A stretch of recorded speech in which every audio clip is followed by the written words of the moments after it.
everyone, welcome to another edition of Technique Tuesday. Today I want to talk to you about building, using these big cardboard tubes to build large cylinders. This is a great way to accomplish your cookie jar. So let's get started. Now, the first thing you're going to need is a slab. You can do this with coils. I could wrap coils around this tube. It would take a while. But it's definitely an option. So if you don't like doing slabs, or if you want a certain look that you'll get out of coils, you can certainly do it that way too. But you're probably going to want to do it with a slab, so let me show you how to do this with slabs. So I've started rolling out a large slab. You're going to need a really big slab for this. If you want to do it in a couple of sections, 2 or 3 sections, you can do it that way. But I want to show you something. I want to show you a few things about how to roll out large slabs because it's a little more challenging than just rolling out a little one. So let's get started. I've started rolling this one out, but I'm going to show you a few things about working with large slabs. So I've got my 2 sticks. When you do this, you want to use probably the medium-sized sticks. The large sticks are really too big, and the skinny ones, you can use those as well. They're a little more challenging to work with. The medium size is probably your best option. Okay, so I've got my slabs started, and I just want to show you a few things about when you're rolling out large slabs. First of all, make sure you have an appropriate size rolling pin. We have different size rolling pins. If you're working on a big slab, you're going to want a big rolling pin. And make sure that your rolling pin is never, it's always at least as wide as your 2 sticks, okay? So it's always in contact with the sticks. So when I'm rolling this out, when you're rolling large slabs, sometimes you'll find that you keep rolling and rolling and rolling, and the slab's just not going anywhere. And the reason for that is it's stuck to the mat. You have to release the slab from the mat occasionally so that it will roll more easily. You should be doing that anyway in order to stretch it in several directions, because you'll get a slab that will dry more evenly if you roll it in several directions. So in order to flip this over so it will roll more easily, I have a second mat here, and I'm going to flip this over. And when I peel this up, it shouldn't be stuck to this mat anymore, okay? So it should roll more easily. The other thing is I'm going to change the direction of my my rolling with my rolling pin. I've got it probably about as wide as I want it. So at this point I want it to get longer in this direction. So as you're rolling, think about the shape you're going to need ultimately. If you make it the wrong shape, yeah, you can see this is rolling much more easily than it was before. It's stretching in the direction that I want it to. If it starts cracking like this, it's not a big deal. Just kind of go with it. You might not even need that section.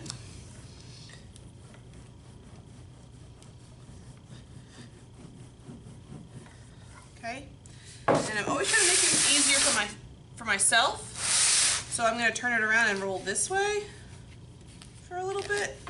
Now, if you have areas, I know I need a slab that's going to be about 8 inches wide, all right? So this slab so far is 14 or 15 inches wide, which is way wider than I need. Now I want to give myself a little leeway, so I'm going to cut off this section over here, all right, because I don't need all of this, but I am going to need it lengthwise. So what I can do is I can take this slab and I can throw it kind of hard onto the end where I'm going to need it. And then I can continue rolling. So this lets me bring my sticks in a little closer, and I can continue to roll, okay? So that's a way you can kind of add on to a slab in the way that you need it.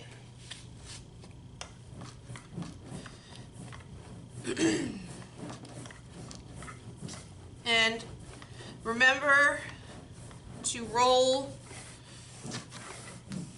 until you can feel that you are rolling on the sticks, not just on the clay.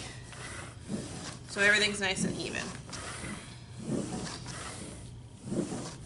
Okay. Now, got my large slab ready. I need to flip it again.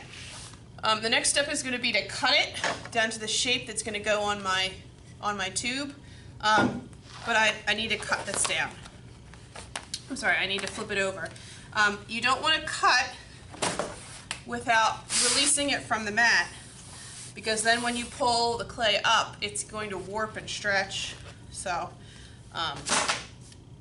you want to make sure that you flip it before you do any cutting. I'm going to take a moment with a smooth, non-serrated rib, and I'm just going to go over the surface of this and go over it in multiple directions. This helps to smooth it, and it can help prevent some cracking. It also helps to kind of compress the clay, which is always good. Again, that helps with cracking issues. For my cookie jar, I know I need a object that is at least 8 inches tall, and I need to make a slab long enough to wrap all the way around this tube. Okay? So I'm going to start by cutting an 8-inch wide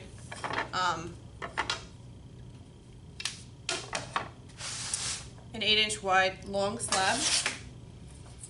Got my ruler with numbers that I can see and a fettling knife. And you guys should know how to do this. First, I need to cut a straight edge on here that I can measure from. And I need to measure from there. So I'm going to mark 8 there. I'm going to go as far as I can along here. Because of the way this slab is shaped in this area, I can't really use this section. But this is probably plenty long.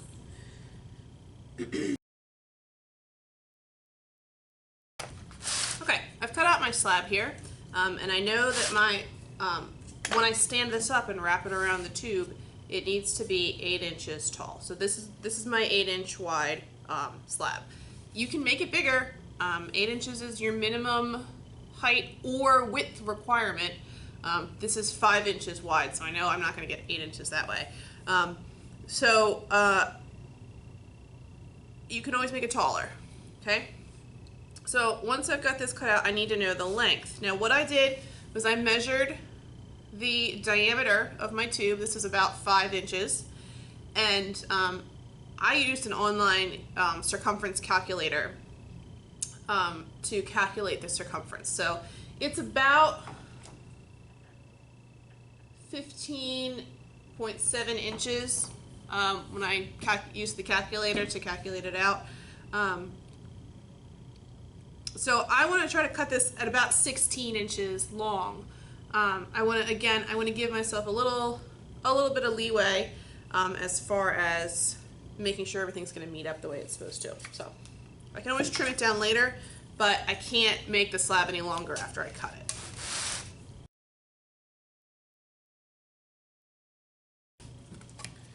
And this will be my slab that I wrap around my tube. Now, I need this to stiffen up some. Leather hard is too hard to do this, but I do need this to be a little bit stiffer than it is right now. Please, please, please, please, please, when you build these things, they're big, they're hard to manage everything all at once.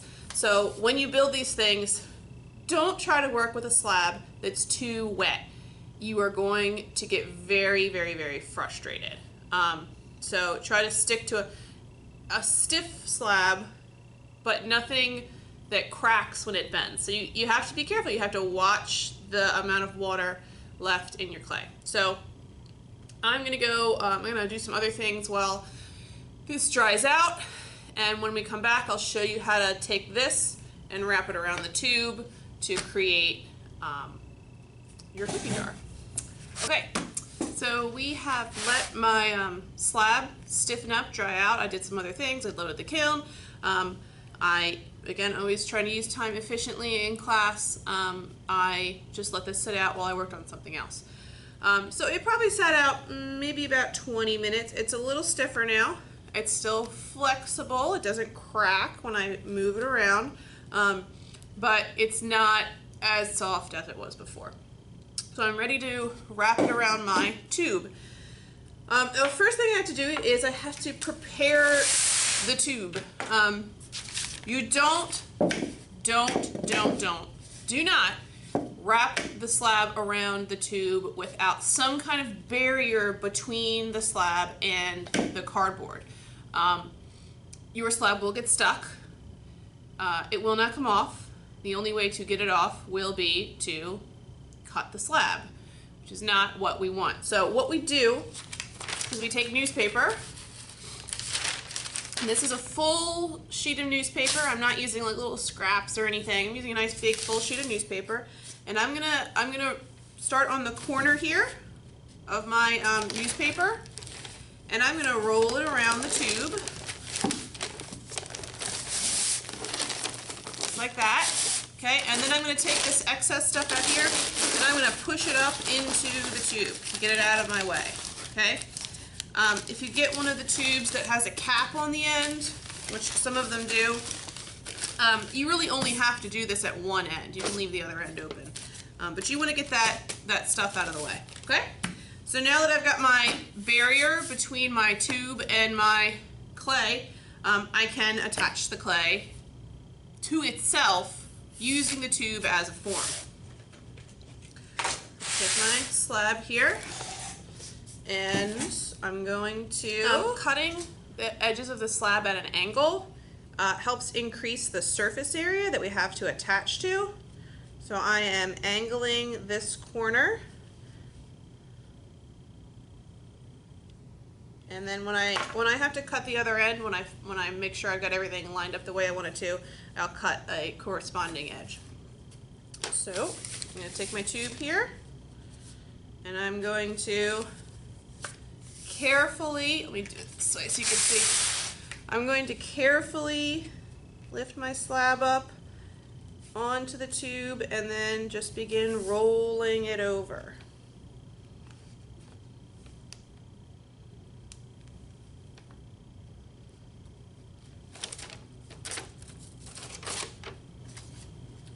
So I've got my slab wrapped around my tube, and I'm going to score and slip the edges.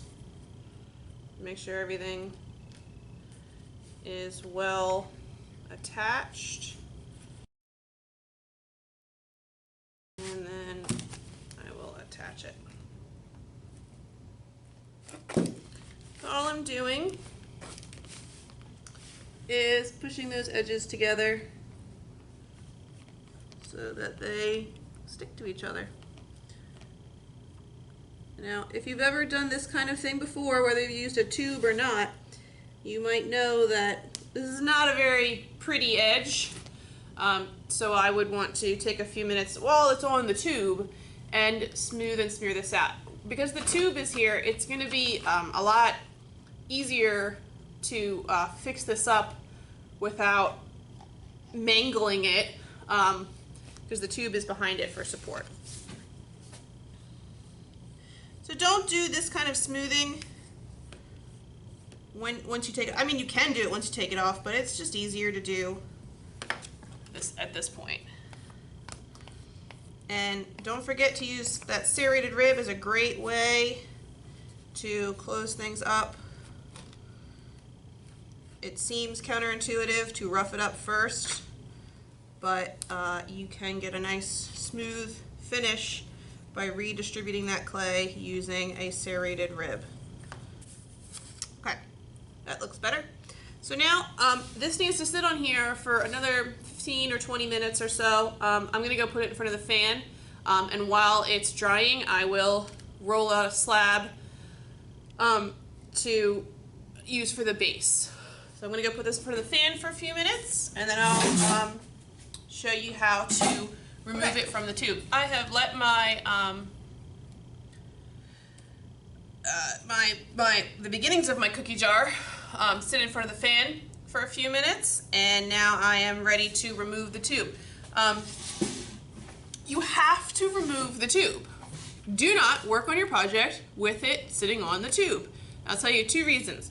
One is there's about 100 people taking ceramics, and there's about maybe a dozen tubes.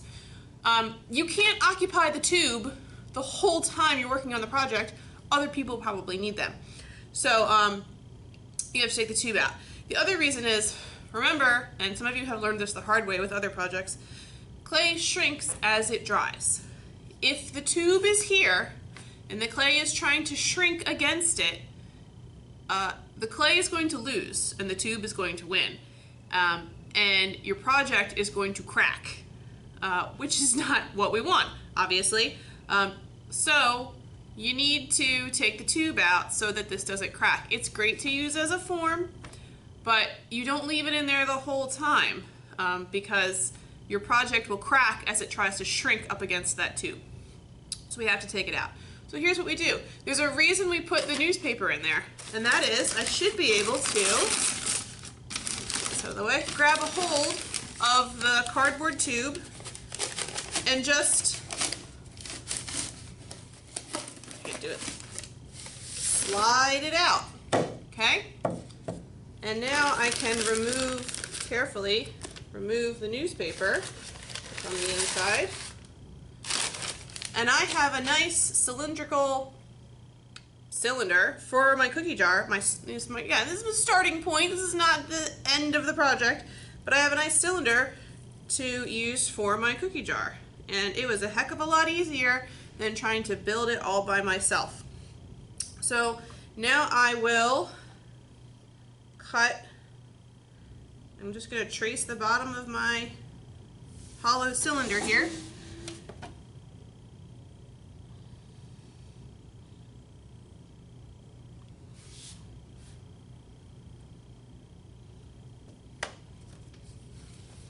And that'll be my base. And I have the start of my cookie jar, okay? I need to close up this seam on the inside. Obviously I couldn't get to that seam in there while the tube was in place, so I need to do that now. But there you go, a nice big jar-shaped object that I could start building a lid for. Remember, for the cookie jar project, no flat lids. It needs to be domed or go up and then across and then down, but no, don't just plunk a slab on here and call it a day. And then I can start decorating. Check out the cookie jar examples, and we will see you on the next Technique Tuesday. Bye, guys.